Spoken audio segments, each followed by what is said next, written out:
deste ano, quando estive no Senegal com o pastor Aldson.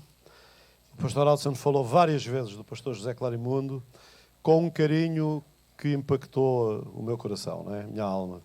O respeito que o pastor Aldson tem pelo seu pastor. Ele disse-me várias vezes: o meu pastor é o melhor pastor do mundo, não é? E eu estou desejoso de ouvir o melhor pastor do mundo, não é? Vamos orar pelo pastor e vamos entregar o púlpito. Senhor, nós agradecemos-te por todo este tempo na tua presença e pela forma como o teu Espírito tem estado a ministrar aos nossos corações. Oramos agora pelo teu servo, Senhor, para que a tua unção seja sobre ele e para que ele sinta a liberdade no teu Espírito para trazer aquilo que tu tens colocado no seu coração. Toma o teu servo e usa-o para a tua glória, no nome de Jesus. Amém, amém. Eu até estou com dificuldade, o pastor José Clarimundo é mais velho do que eu, mas eu vou fazer aquilo que faço aos mais novos. Eu vou-lhe dar um beijo. Um beijo assim, pastor, assim.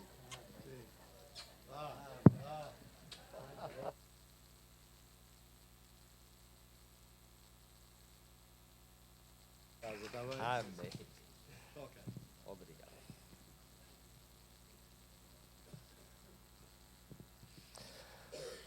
Primeiramente, desejo cumprimentar todos vocês com a graça e a paz do nosso Senhor e Salvador Jesus Cristo. Amém? Em segundo lugar, quero agradecer ao Senhor Deus pela oportunidade de estarmos aqui com vocês, na Assembleia de Deus em Benfica. Graças a Deus por esta oportunidade que Ele concede a mim e a minha esposa, pastora Odete. Nós nos conhecemos há mais de 50 anos atrás.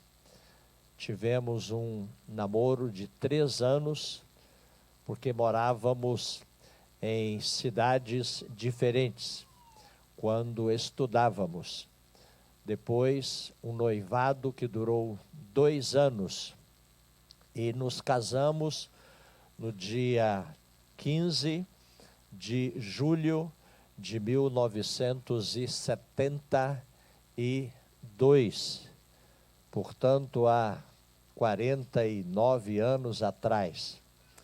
Graças a Deus pela vida da Odete. Tivemos 3 filhos. A Joslaine é a primogênita, a mais velha. Um filho, Jocely, e outra filha, a Jossane. A Jossane é diretora do Colégio Adonai, colégio da nossa igreja em Anápolis.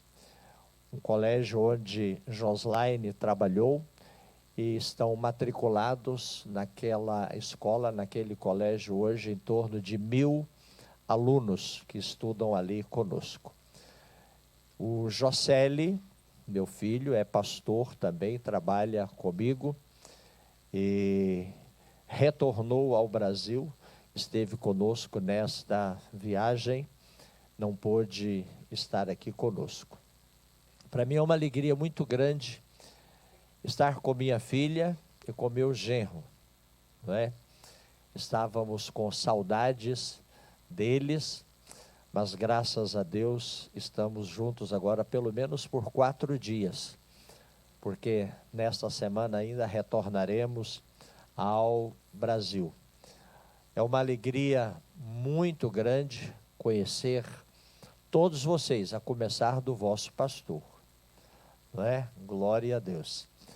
E Joslaine e André têm falado muito bem a respeito de vocês, acerca do modo tão amoroso, tão cristão, com o qual eles foram recebidos aqui por vocês.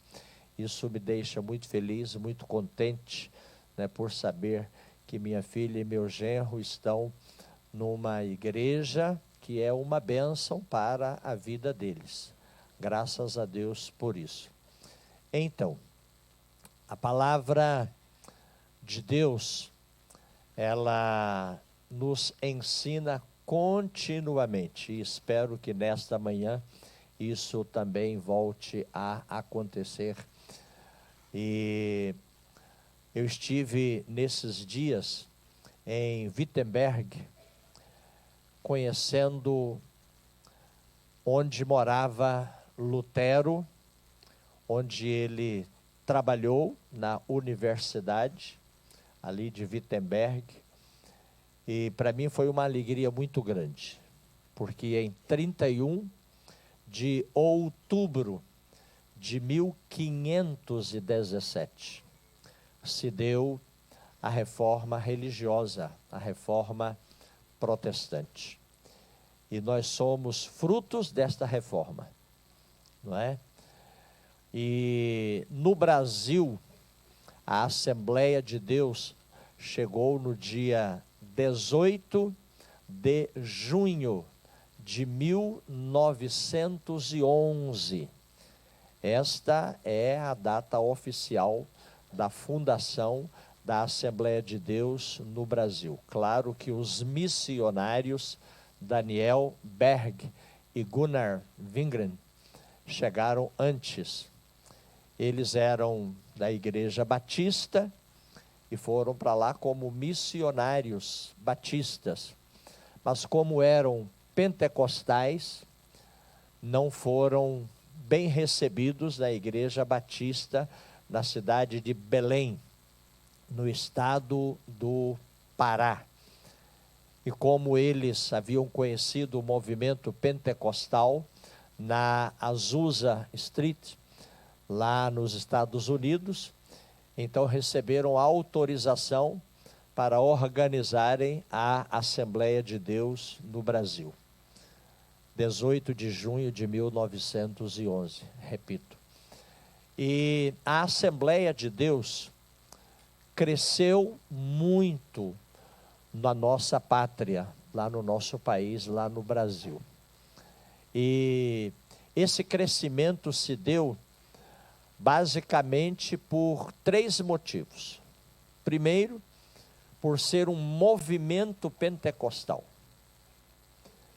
Em segundo lugar, porque os novos crentes, como nós chamamos lá no Brasil, impulsionados pelo Espírito Santo, eles pregavam, proclamavam o Evangelho do Senhor Jesus Cristo a quase todas as pessoas e diuturnamente. Tornaram-se obreiros leigos, porque não havia nenhum seminário teológico pentecostal no Brasil naquela época. E então cada crente se tornava um pregador do Evangelho, um proclamador do Evangelho, falando à sua parentela, à sua vizinhança, aos colegas de trabalho. E assim então as pessoas iam recebendo a palavra de muito bom grado, e crendo no coração, confessando com a boca, e eram discipuladas e consolidadas na fé e se tornavam membros da igreja, e a igreja foi crescendo. Então, um movimento pentecostal, em segundo lugar, que utilizou os obreiros leigos, não formados em teologia. E em terceiro lugar, aquele desejo de que Cristo voltasse logo para o arrebatamento da igreja. O Senhor Deus deu crescimento, como o apóstolo Paulo escreveu na primeira carta aos Coríntios, no capítulo número 3, versículo 16, o apóstolo Paulo disse: eu plantei, Apolo regou, mas Deus deu o crescimento. Claro que Paulo se referia à igreja de Cristo em Corinto, lá na antiga Grécia, não é? E da mesma maneira aconteceu no Brasil. O Senhor Deus foi dando crescimento. Até que um dia o evangelho chegou na cidade de Anápolis, no estado de Goiás, onde moramos. Anápolis fica entre duas capitais, entre Goiânia, que é a capital do nosso estado, o estado de Goiás, e Brasília, que é a capital do nosso país. O evangelho chegou na cidade de Anápolis e a Assembleia de Deus foi organizada em nossa cidade no dia 5 de março de 1940. Então, no próximo ano, nossa igreja completará 80 anos como igreja, Assembleia de Deus, organizada na cidade de Anápolis. Eu não nasci em Anápolis, nasci numa cidade chamada Goianésia, que fica distante de Anápolis a mais ou menos 150 quilômetros. Mudei-me para Anápolis para estudar e lá estou desde o dia 23 de dezembro de 1968. 23 de dezembro de 68. Fazendo parte da Assembleia de Deus em Anápolis. No ano de 1986, assumi interinamente a liderança da igreja, a presidência da igreja Assembleia de Deus em Anápolis.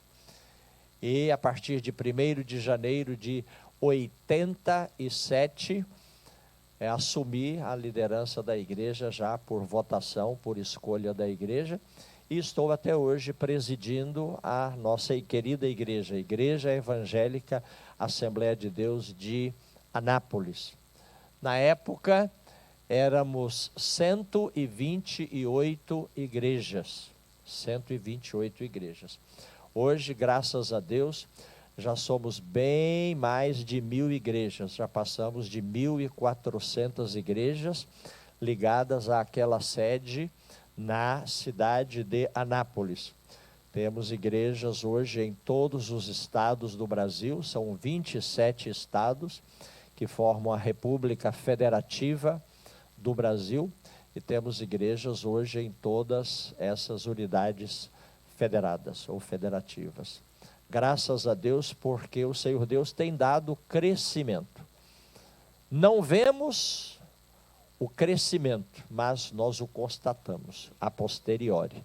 Não é? O Senhor Deus vai trabalhando, abençoando, e a gente vai observando o crescimento que o Senhor Deus está dando ao seu povo, à sua igreja.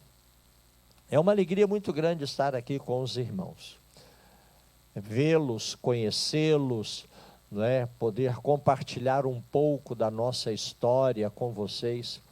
Nossa história começou aqui. Portugal foi durante muitos anos a nossa metrópole, desde o descobrimento do Brasil, oficialmente do dia 22 de abril de 1500, até 7 de setembro de 1822, quando o Brasil se tornou independente de Portugal. Portugal foi a nossa metrópole, e nós éramos a vossa colônia, não é? E hoje, graças a Deus, somos nações irmãs, né? Unidas por muitos laços comuns, principalmente a nossa língua, embora a nossa fonética seja um pouquinho diferente, mas espero que isso não seja nenhuma barreira entre nós. Glória a Deus por isso. Meus queridos, abram as suas Bíblias, por favor. Vamos começar em Apocalipse, capítulo 1. Apocalipse, capítulo 1.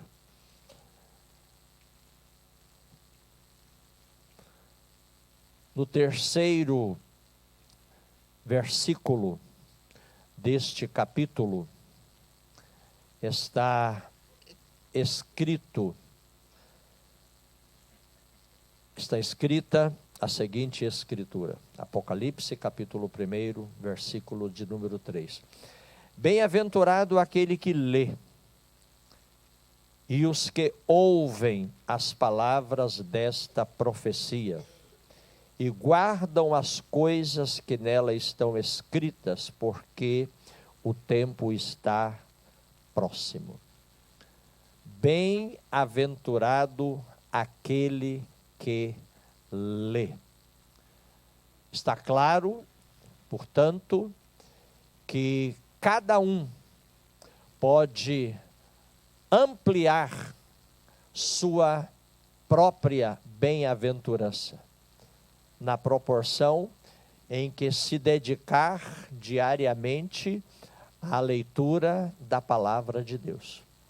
Está escrito: bem-aventurado aquele que lê. Então você pode a cada dia ser uma pessoa bem-aventurada, uma pessoa grandemente abençoada pelo Senhor Deus, uma pessoa muito feliz em razão da leitura da palavra de Deus. A leitura traz felicidade. A leitura traz as bênçãos do Papai eterno para nós. E nós vamos fazer algumas leituras nesta manhã, conscientes acerca disso, de que seremos abençoados em razão da leitura que faremos aqui com vocês nesta manhã. Eu quero inicialmente fazer uma pergunta: quem é você? Quem é você? É muito importante respondermos a esta pergunta: quem sou eu? Em primeiro lugar, a Bíblia Sagrada diz que nós somos criaturas de Deus.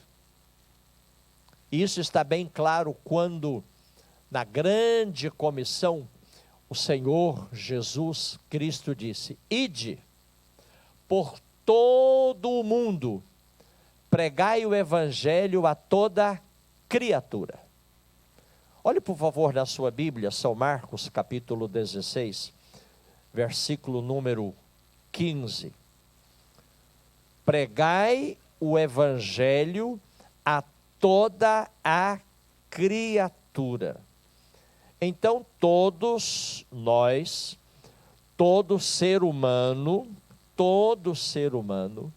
não é? Toda a humanidade é criatura do Eterno, do Criador Todo-Poderoso. São Marcos 16, 15. Disse-lhes: ide por todo o mundo, pregai o evangelho a toda criatura. Esta é a nossa missão. Este é o nosso dever, é a nossa obrigação. Temos a obrigação, temos o dever de pregar o evangelho, boas novas, boas notícias de salvação a todo ser humano, a toda criatura. Cada um de nós tem essa obrigação, tem este dever. O apóstolo São Paulo disse assim: ai de mim se eu não pregar o evangelho. Me é imposta esta obrigação, e ai de mim se eu não pregar o evangelho. A você também é imposta esta obrigação. Cada um de nós deve fazer isso dentro do nosso lar, não é? Para a nossa família, para a nossa vizinhança, para todas as pessoas. Meus pais fizeram isso. Meu saudoso pai e minha saudosa mãe, Diolino e Eva, eles geraram 11 filhos, dos quais eu sou o mais velho. E eles dirigiam cultos no nosso lar diariamente. O culto que a gente chama lá no Brasil de culto doméstico, culto com a família. E eles ganharam os 11 filhos para o Senhor Jesus Cristo. Hoje tem alguns que são pastores, outros ainda não são pastores, mas todos estão firmes em Cristo Jesus, o fundamento da nossa fé. Todos fazem parte da igreja, sabe, queridos? E meus pais puderam dizer, como Josué dizia aos israelitas no passado, é o que lemos em Josué capítulo 24, versículo 15, eu e a minha casa, isto é, minha família, eu e a minha família, nós servimos ao Senhor. Servimos ao Senhor. 11 filhos, graças a Deus por isso. Então meus pais, eles fizeram isso com alegria, fizeram isso com amor, fizeram isso com fé, com esperança, de ver cada filho se entregando a Cristo Jesus, tendo-o como Senhor, como Salvador. O Senhor Jesus disse: pregai o evangelho a toda criatura. Toda criatura.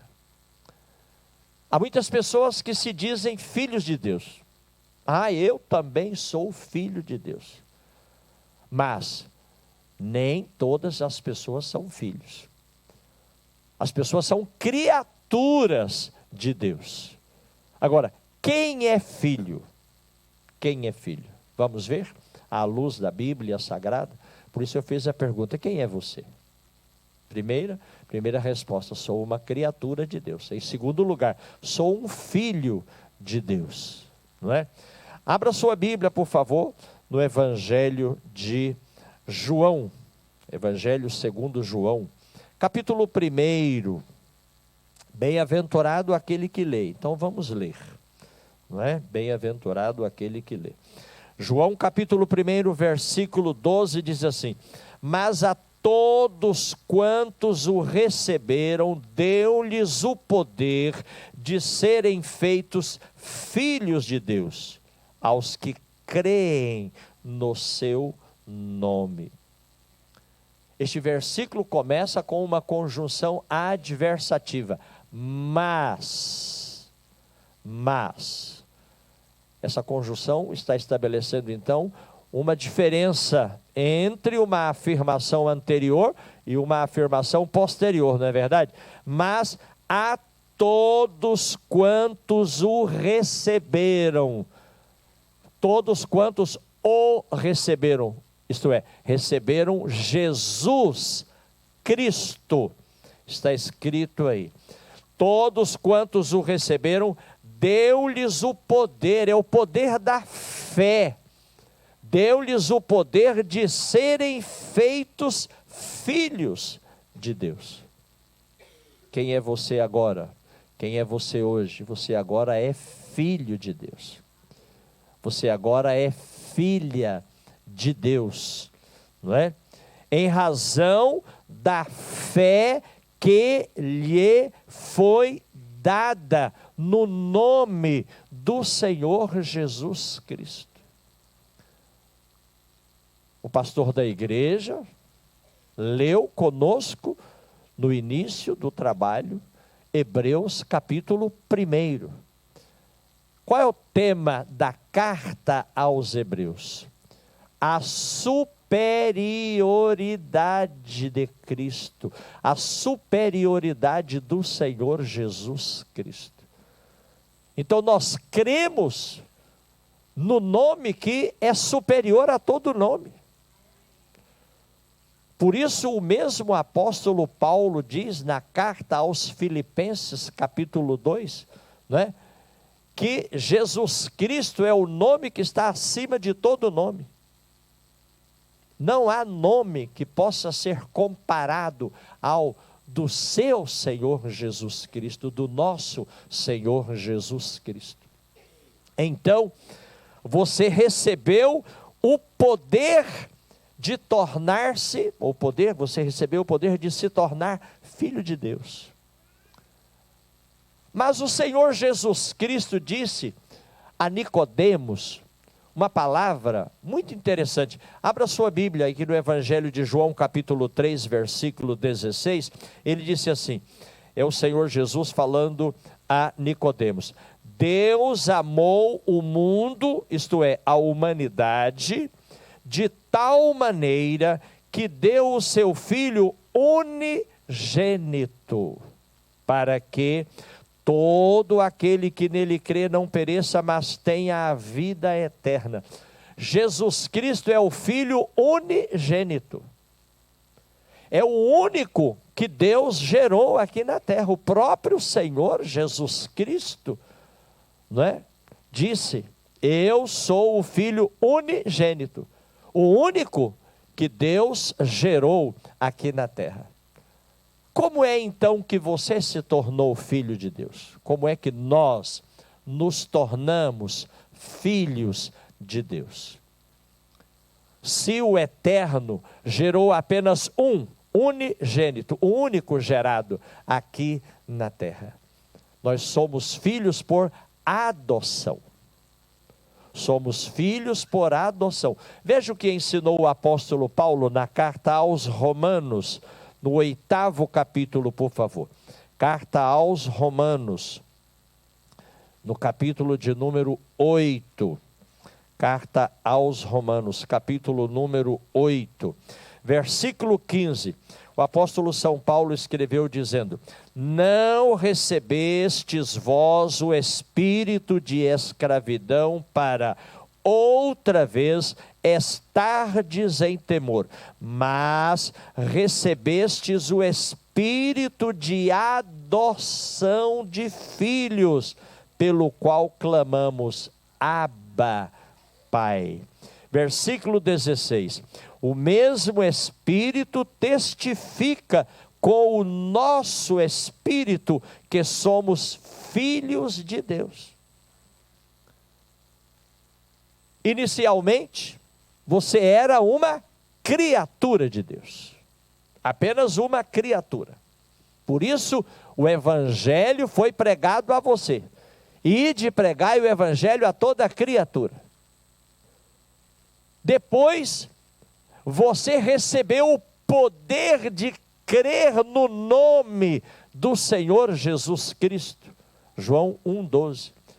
E esse poder da fé, esse poder que você recebeu, começou a fazer de você um filho de Deus. Você então recebeu do Eterno, não é? O espírito de adoção de filhos. Romanos 8, versículo 15. Você se tornou um filho de Deus por adoção. Quem pode dizer amém? Amém. Você é filho de Deus, você é filha de Deus, por adoção. E é interessante o que diz o versículo 16. O mesmo Espírito, Espírito com letra maiúscula, porque é uma referência ao Espírito de Deus, ao Espírito Santo. O mesmo Espírito testifica com o nosso Espírito. Nosso Espírito aqui é Espírito com letra minúscula. Tá certo? Esse nosso Espírito aqui, ele é formado em nós ainda na vida intrauterina, na vida pré-natal. Quando o corpo está sendo gestado, está sendo gerado no útero da mãe, o Eterno, o Senhor Deus, vai formando naquele corpo o espírito do homem. É esse espírito com letra minúscula aqui. O espírito com letra maiúscula, que é o Espírito de Deus, testifica com o nosso espírito, o espírito que Deus forma na criança ainda na vida intrauterina, na vida pré-natal, não é? Quando a criança nasce, o espírito já está formado. Não lhe é dado por ocasião do nascimento, no momento do nascimento, é formado, não é? Na medida em que o corpo também vai sendo formado. E esse espírito do homem permanece nele. E o homem só morre quando o espírito sai do corpo. Você se lembra de João capítulo 19, versículo 30? O Senhor Jesus lá na cruz, ele disse: Pai, está consumado. E depois ele diz: nas tuas mãos entrego o meu espírito. Então o espírito que havia sido formado no corpo de Jesus ainda no útero de Maria. Naquele momento o espírito deixa o corpo, e por isso o corpo ficou morto lá na cruz. É por isso que São Tiago, irmão do Senhor Jesus Cristo, São Tiago, que também foi apóstolo e pastor em Jerusalém, ele escreve lá na sua carta, lá em São Tiago, né, no capítulo 2, ele diz: assim como o corpo sem o espírito está morto, é o que acontecera a Jesus Cristo lá na cruz. Voltando a São Tiago, assim como o corpo sem o espírito está morto, a fé sem as obras também é morta. Então aqui o apóstolo Paulo, voltando a Romanos capítulo 8, versículo 16, o apóstolo Paulo está se referindo ao Espírito de Deus, por isso com letra maiúscula ele diz: o mesmo Espírito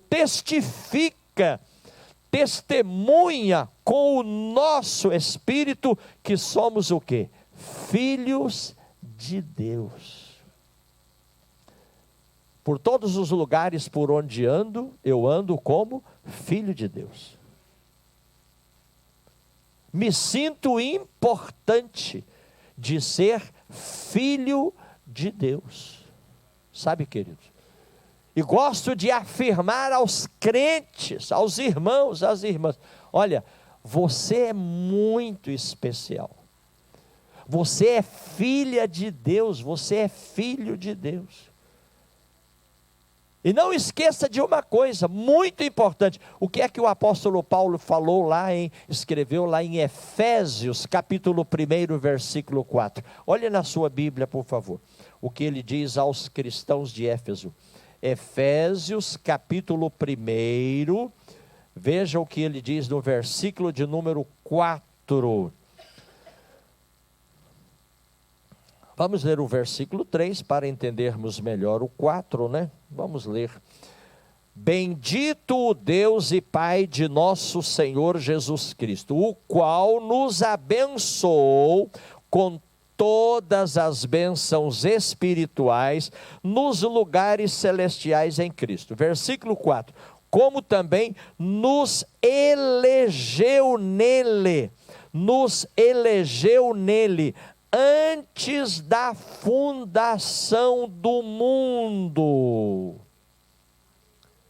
Antes que o Eterno, antes que o Criador onipotente, antes que o Criador todo-poderoso criasse o mundo aqui é mundo físico, cósmico, antes da existência do planeta Terra, antes da existência deste planeta, olha só, o apóstolo Paulo está dizendo assim: Deus nos elegeu em Cristo. Deus pensou em você antes de criar uma casa para você. Planeta Terra é a nossa casa temporária, não é verdade? Antes de, olha aí, versículo 4. Deus nos elegeu em Cristo, nele, aqui significa em Cristo, antes da fundação do mundo. Sabe o que esse versículo está falando? Está falando sobre a anterioridade da igreja de Cristo Jesus. A igreja é anterior à fundação do mundo. A igreja foi um projeto do Eterno lá na eternidade. E um mistério, diz o apóstolo Paulo, que Deus guardou consigo para revelá-lo no tempo certo. Deus pensou em você, Deus pensou na igreja antes da fundação do mundo. Quem pode dizer glória a Deus? Glória a Deus. Meu querido, olha, você foi uma criatura de Deus, né? Apenas criatura durante algum tempo. Agora você é filho de Deus. Agora você é filha de Deus. E sendo filho, você acha que o Papai Eterno vai negar alguma coisa para você? Não vai, de maneira nenhuma. Né? Ele adotou você. Você recebeu o espírito de adoção de filho. Mas é interessante que, além de sua adoção, sabe o que é que Deus fez? Ele comprou você para Ele. Você pertence a Ele. Quando você vai ao supermercado e compra um produto, paga o devido preço por ele, aquele produto, aquela mercadoria passa a pertencer a você. Você pagou o preço, não é verdade? Você pertence a Deus também, porque Ele pagou um preço por você. Olha o quanto você é importante para Deus, precioso para Deus. Abra sua Bíblia, por favor, na primeira carta do apóstolo Paulo aos Coríntios, capítulo 6. Primeira aos Coríntios, capítulo 6. Primeira aos Coríntios, capítulo 6, versículo 20 diz assim: fostes comprados. Vós fostes comprados por bom preço. Deus comprou você para Ele. Deus fez de você uma criatura em cooperação mútua com seus pais, dando-lhes, não é, a bênção da fecundidade, da procriação, a capacidade de gerar descendentes férteis. Então Deus fez de você uma criatura. Depois o que Ele faz? Adota você como filho. Adota você como filho. E além de você receber o espírito de adoção, para adotar você, o que Ele faz? Paga também um preço. Vou pagar o preço e adotar você como meu filho, como minha filha. Veja aí, fostes comprados, 1 Coríntios 6, 20. Fostes comprados por bom preço. Olha, se você foi comprado para Deus, você se tornou propriedade dele. Você é uma propriedade de Deus. Assim sendo, qual é seu dever? Qual é nosso dever? Glorificai, ordenou o apóstolo Paulo, porque o verbo está no imperativo, ele diz: glorificai, pois, a Deus no vosso corpo e no vosso espírito, os quais pertencem a Deus. Você não é propriedade sua. Lá no Brasil a gente diz assim: você não é dono do seu nariz. Você não é dono do seu nariz. Você não manda em você. Você é propriedade de Deus.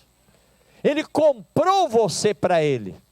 Por isso o apóstolo Paulo diz: glorificai, pois, a Deus no vosso corpo e glorificai-o também no vosso espírito, os quais pertencem a Deus. Que lindo, não é? Você é muito precioso, valoroso para Deus. Ele é seu Pai, Ele ama você. Ele tem tantas coisas boas para você. Veja, por favor, o versículo de número 19. 1 Coríntios 6, 19. Não sabeis que o nosso corpo é o templo do Espírito Santo, que habita em vós, proveniente de Deus, e que não sois de vós mesmos. Diga comigo assim, por favor: eu sei que não sou de mim mesmo.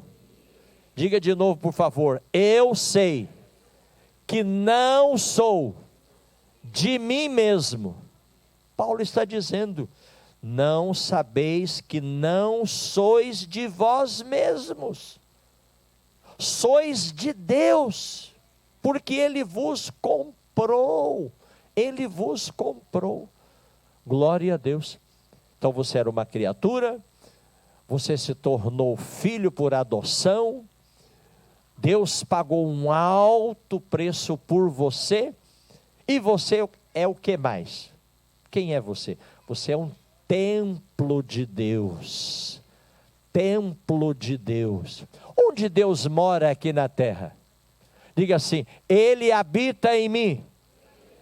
Diga assim: Ele mora em mim. Se Deus quiser, se alguém quiser saber onde Deus mora aqui na terra, você pode dizer: eu sei onde Ele mora. Se alguém perguntar: Deus porventura mora em algum lugar? Mora. Onde Ele mora? Você pode dizer assim, olha, Ele mora em mim, Ele mora no meu coração. Não sabeis que sois o templo? Não sabeis que sois o templo? Não sabeis? Essa mesma pergunta está no 3º capítulo desta mesma epístola. Veja, 1 Coríntios 3,16. Olhe lá, por favor. 1 Coríntios 3,16. 1 Coríntios 3,16. Não sabeis vós que sois o templo de Deus e que o Espírito de Deus habita em vós? O apóstolo Paulo está repercutindo, né, essa informação em forma de pergunta para levar os cristãos de Corinto a refletirem sobre isso. Vocês são casa de Deus. Você é casa de Deus. Deus habita em você. Deus habita em você. Glória a Deus. Agora, querido, é interessante a gente pensar um pouquinho aqui também. Por que que o evangelho da graça salvadora de Deus chegou até você? Sabe por quê? Porque você foi eleito lá antes da fundação do mundo. O Senhor Deus pensou em você antes da fundação do mundo, Ele elegeu você, Efésios 1:4. Então o evangelho teria sim que chegar a você. Teria que chegar a você, não é? Por quê? Porque você foi eleito por Deus desde a fundação do mundo. Veja, por favor, o que é que a Bíblia diz, o que é que o Senhor Jesus Cristo diz. Em João, capítulo de número 15, veja por favor. Evangelho segundo João, capítulo número 15, versículo de número 16. O Senhor Jesus fala assim, João 15:16. Ele diz, não me escolhestes vós a mim, não me escolhestes vós a mim, mas eu vos escolhi a vós, eu vos escolhi a vós, e vos nomeei para que vades e deis fruto, e o vosso fruto permaneça, a fim de que tudo quanto em meu nome pedirdes ao Pai, Ele vô-lo conceda. Cristo está dizendo, você não me escolheu. Mas Ele está dizendo, eu escolhi você. Eu escolhi você. E sabe por que que Cristo escolheu você? Porque Deus o Pai levou você a Ele. Quando alguém falou de Cristo para você, quando alguém evangelizou você, isso estava acontecendo porque você é um eleito de Deus antes da fundação do mundo, Efésios 1:4. Quando alguém falou acerca da boa nova de salvação para você, você estava sendo levado pelo Pai a Cristo. E olha o que Cristo faz com você. Veja o quanto Ele valoriza você, o quanto você é importante para Ele. Nós estamos no Evangelho de João, capítulo 15, não é? Depois a gente volta aqui, mas vá comigo por favor, ou vem comigo por favor ao capítulo 6. João, capítulo número 6. Veja por favor o versículo de número 37. Evangelho de João, capítulo 6, versículo 37. O Senhor Jesus diz assim, tudo o que o Pai me dá, e você é uma dádiva preciosa do Eterno para Cristo Jesus. E Ele diz então, referindo-se obviamente a você, tudo o que o Pai me dá, virá a mim. Virá a mim. E o que vem a mim, disse Jesus Cristo, de maneira nenhuma o lançarei fora. Diga comigo assim, eu sou de Deus. Você é de Deus. Diga assim, eu sou de Cristo. Diga por favor, eu sou um templo do Espírito Santo. Ele mora em você, Ele habita em você. Glória a Deus. Você é um filho do Papai eterno. Volte por favor a João capítulo 15, estávamos no versículo 16. Veja lá, Evangelho de João, capítulo 15, versículo 16, o Senhor Jesus dizendo: não me escolhestes vós a mim, mas eu vos escolhi a vós e vos nomeei para que vades e deis fruto, e o vosso fruto permaneça, a fim de que tudo quanto em meu nome pedirdes ao Pai, Ele vô-lo conceda. Você pode pedir ao Pai o que você quiser. Se estiver de acordo com a soberana vontade de Deus, estará à sua disposição, Ele vai fazer por você. Quantos podem dizer amém?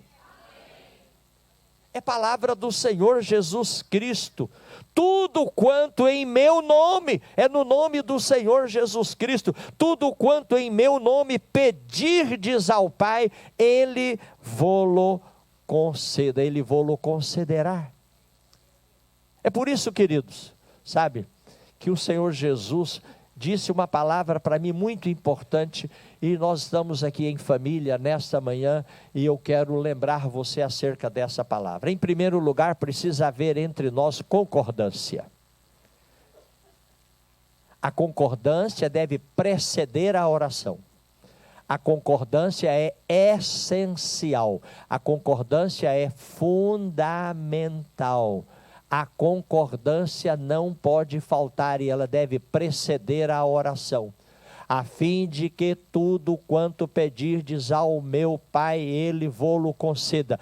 Mas antes da oração, precisamos concordar. Quer ver?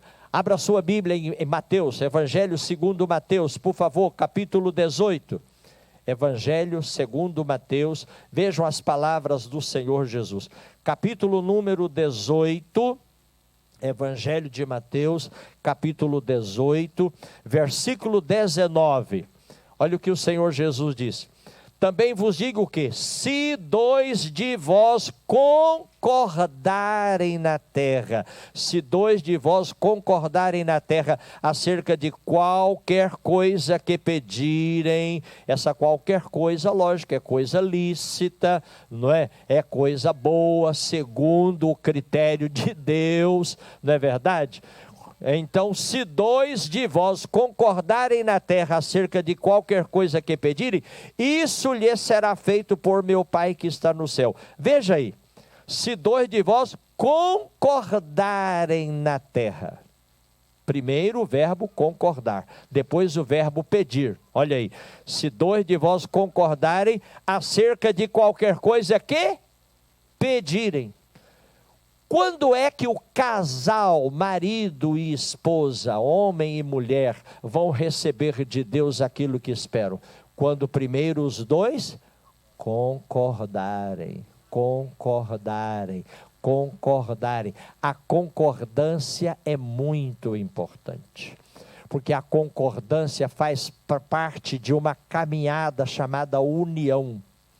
Sabe, e assim como a união é um processo, e a concordância também, a união e a concordância visam a um fim que é chamado unidade, que o Senhor Deus ama profundamente. Então Jesus disse assim: se dois de vós concordarem acerca de qualquer coisa que pedirem, o papai lá do céu vai fazer. Talvez você não tenha recebido ainda alguma coisa que você vem pedindo ao Senhor Deus, porque você ainda não entendeu a importância da concordância no mundo espiritual. Amor, você concorda comigo? Concordo. Amor, você concorda comigo? Ainda não, você ainda não me convenceu para eu concordar com você. Então não comecem a orar se vocês estão divididos. É necessário que primeiro haja concordância. Ah, mas A Bíblia não diz, Jesus não disse, né? Não me escolhestes vós a mim, mas eu vos escolhi a vós e vos nomeei para que vades e deis fruto e o vosso fruto permaneça, a fim de que tudo quanto pedirdes ao meu Pai em meu nome Ele vô-lo conceda. É verdade, o Pai vai conceder, mas não nos esqueçamos da importância da concordância. Deus pode dar a você o que você deseja? Claro. Com base em quê, pastor Clarimundo? Numa palavra que eu ainda não disse para vocês e vou falar também agora para vocês. Você se lembra do que o apóstolo Paulo escreveu em Romanos capítulo 8? Nós já lemos versículos lá no capítulo 8. Vamos voltar lá? Romanos capítulo 8. Veja por favor. Aos Romanos capítulo número 8. Aos Romanos capítulo 8, versículo número 32 fala assim: aquele, né, essa palavra aqui, aquele está se referindo a Deus, ao eterno, ao papai eterno. Aquele que nem mesmo a seu próprio filho poupou. Antes, isto é, pelo contrário, ao invés de poupá-lo, né, o entregou por todos nós. Como não nos dará também com ele todas as coisas? Se o eterno Deus, se o nosso Pai que está no céu, quisesse poupar algo para não nos dar, com certeza Ele teria poupado o Filho unigênito, Jesus Cristo. Mas o apóstolo São Paulo diz: Deus não poupou nem mesmo a seu próprio Filho. Ao invés de poupá-lo, o entregou. Sendo assim, porventura, não nos dará Ele, não nos dará o Pai, também com o Filho que é Cristo, todas as coisas? Querido, você precisa entender isso, conscientizar-se disto, acreditar, ter fé nesta escritura sagrada. Deus não tem nenhuma razão, biblicamente falando, para deixar de dar a você aquilo que Ele quer e pode dar através de Cristo Jesus. Pelo fato de você ser filho de Deus, você é uma filha, você é um filho, então tudo que é de Cristo é também para você, tudo que é de Cristo é também para você. Tudo que Jesus conquistou na cruz é direito nosso, é nossa herança. Tudo. Como não nos dará também com Ele? Não esqueça disso, viu? É com Cristo, não é através da Virgem de Fátima, não. É através de Cristo. É por isso que o apóstolo São Paulo, lá na primeira carta aos Coríntios, capítulo 15, versículo 57, diz: mas graças a Deus que nos dá a vitória por nosso Senhor Jesus Cristo. Quem pode dizer amém? Amém. É em Cristo Jesus, é em Cristo Jesus. Eu estou caminhando para o encerramento, deixe-me ver aqui. Já ultrapassei alguns minutinhos, né? Vou encerrar agora. Mas eu quero dizer para você o seguinte: Cristo morreu por você. Se Deus não poupou o próprio Filho, Ele não poupou o Filho, então o Filho morreu por você. Quando é que o Filho morreu? Sabe quando é que Cristo morreu? Não foi apenas há 2000 anos atrás, mais ou menos, lá no Monte do Gólgota, lá no Calvário, lá na caveira, como a gente viu mais uma vez lá em Jerusalém. Essa é a 5ª vez que eu vou a Jerusalém, entendeu? Na verdade, sabe quando é que Cristo morreu por você? Sabe quando é que você foi comprado para Deus por bom preço? E o preço é o sangue do santo, do justo, do príncipe da vida, como ensinava o apóstolo São Pedro e como escreveu o evangelista Lucas em Atos dos Apóstolos. Está escrito o que Pedro dizia: vós crucificastes o santo, o justo, o príncipe da vida. Sabe quando é que o santo, o justo, o príncipe da vida morreu por você? Derramou precioso sangue lá na cruz para Deus comprar você? Não foi há 2000 anos atrás. Abra sua Bíblia em Apocalipse capítulo número 13, por favor. Quando é que o Cordeiro morreu? Apocalipse capítulo 13, versículo número 8, diz assim: adoraram-na. Este na é uma contração aí, né, de uma preposição com um artigo feminino, singular. Adoraram-na é uma referência à besta e à sua imagem. Adoraram-na todos os que habitam sobre a terra. Esses, todos quem? Esses cujos nomes não estão escritos no livro da vida. Livro da vida de quem? Do Cordeiro, com letra maiúscula, porque é uma referência a Jesus. Cordeiro que foi morto quando? Desde a fundação do mundo. Desde a fundação do mundo, o Cordeiro foi morto. Meu querido, quando o Cordeiro morreu lá na cruz, apenas estava acontecendo o cumprimento de uma palavra profética estabelecida pelo Eterno desde a fundação do mundo. O Cordeiro teria que morrer por você, comprar você para Deus com precioso sangue. Amém? Está em Apocalipse? Então venha comigo para o capítulo 5, por favor. Veja Apocalipse capítulo 5, por favor. Versículo número 9. E cantavam um novo cântico, dizendo: digno és de tomar o livro e de abrir os seus selos, porque tu foste morto, e com o teu sangue compraste para Deus homens de toda tribo e língua e povo e nação. Estejam todos em pé, por favor, com a permissão do pastor, do vosso pastor. Quero orar com vocês. Pode, pastor? Amém? Meu querido, minha querida, nunca esqueça, você é filho de Deus.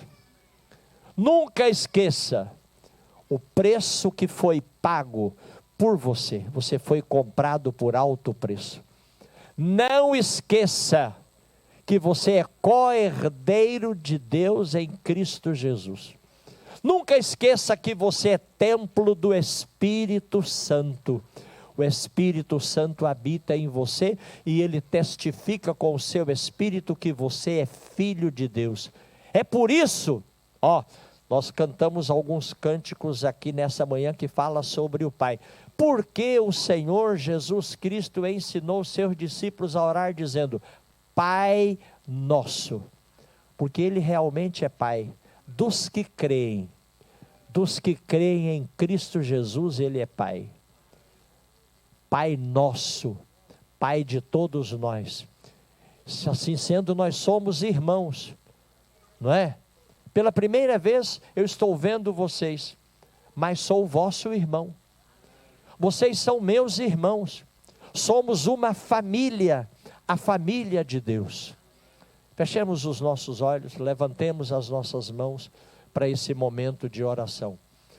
Papai amado, Papai eterno, no nome do Senhor Jesus Cristo, quero agradecer-te pela oportunidade que tu me tens dado de conhecer esses irmãos e irmãs que estão aqui.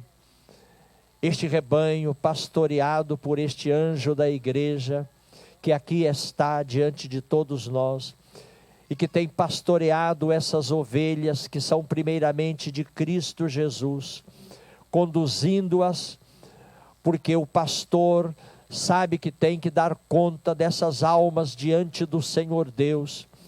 Papai eterno, rogo que as bênçãos do Senhor sejam concedidas em abundância para todos os teus filhos e filhas que estão aqui nesta manhã, e até mesmo para os que não puderam estar aqui hoje. Tu conheces, Papai eterno, a cada um de nós. Tu és Deus onisciente, sabes de todas as coisas. Tu conheces o nosso deitar, o nosso levantar. Tu conheces os nossos pensamentos e Tu sabes as palavras que hão de sair da nossa boca, mesmo que elas nem tenham chegado ainda à nossa boca. Pai querido, Tu conheces o anelo, o desejo de cada coração presente aqui nesta manhã.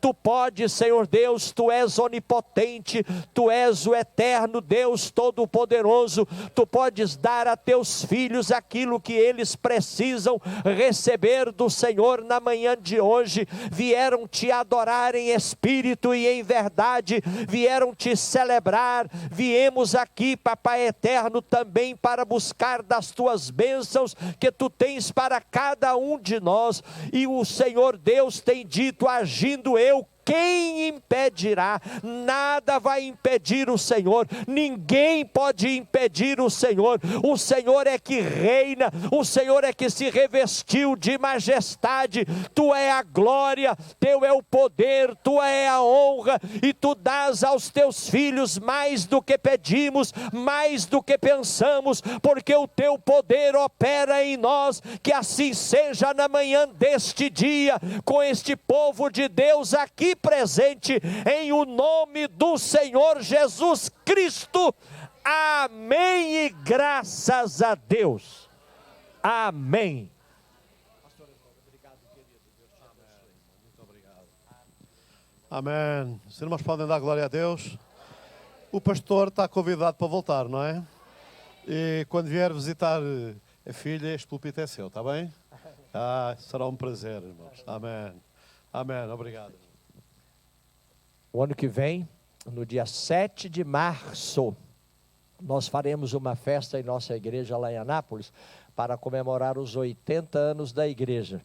E eu quero convidar o pastor e a esposa para irem a Anápolis, irem ao Brasil como nossos convidados. Nós pagaremos as passagens, daremos a hospedagem. Coloque na sua agenda, o convite está feito. Está feito e aceito. Porque a igreja faz 80 anos e nós fazemos 45. Fazemos 45 de casados, não é? Também, não é? Obrigado, pastor. Eu estava a ouvir, os irmãos podem sentar só um minuto. Eu estava a ouvir o pastor e veio ao meu coração um coro, quando ele falou acerca de nós termos o templo do Espírito Santo. E eu vou pedir aos músicos para subirem, se eles cá estiverem. Estão. O João sabe sempre destas coisas, que é um coro que diz assim: não sabeis, sois o templo. Alguém se lembra deste coro? Quem é que se lembra? Só os clássicos é que se lembram. Vamos lá cantar este coro que diz assim. Eu canto e o João apanha a música, diz assim: não sabeis, sois o templo. Não sabeis, sois o templo. Não sabeis, sois o templo. Vós sois o templo onde habita Deus. O louvor, o poder e a glória. O louvor, o poder e a glória. O louvor, o poder e a glória pertencem ao nosso Senhor Jesus. Só alguns é que sabiam, mas agora sabem todos, não é? Vamos lá ficar de pé, vamos cantar. Depois tem uma segunda estrofe que diz: sim eu sei, sou o tempo. Vamos lá, eu quero-vos ouvir aqui. Preciso aqui de retorno para mim, ó, Davi, preciso aqui de retorno das minhas escutas. Vamos lá. Não sabeis, sois o templo. Não sabeis, sois o templo. Não sabeis, sois o templo. Vós sois o templo onde habita Deus. O louvor, o poder e a glória. O louvor, o poder e a glória.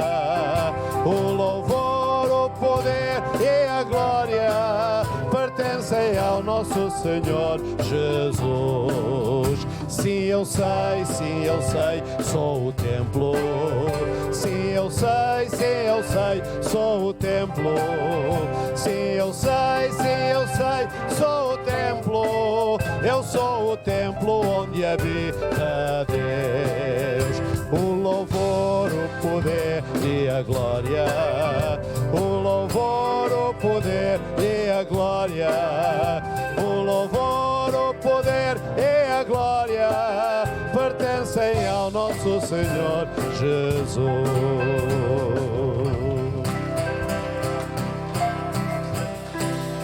Amém, amém, amém. Nós cantamos os parabéns para a semana, tá bom? Para a semana vamos estar aqui de novo, amém? Quem é que fez anos esta semana? Alguém fez anos esta semana? Mas ele não está cá, não é? Hã? O Bernardo, onde é que está o Bernardo? Então vamos cantar os parabéns. O Bernardo merece, não merece? Mais alguém fez anos esta semana?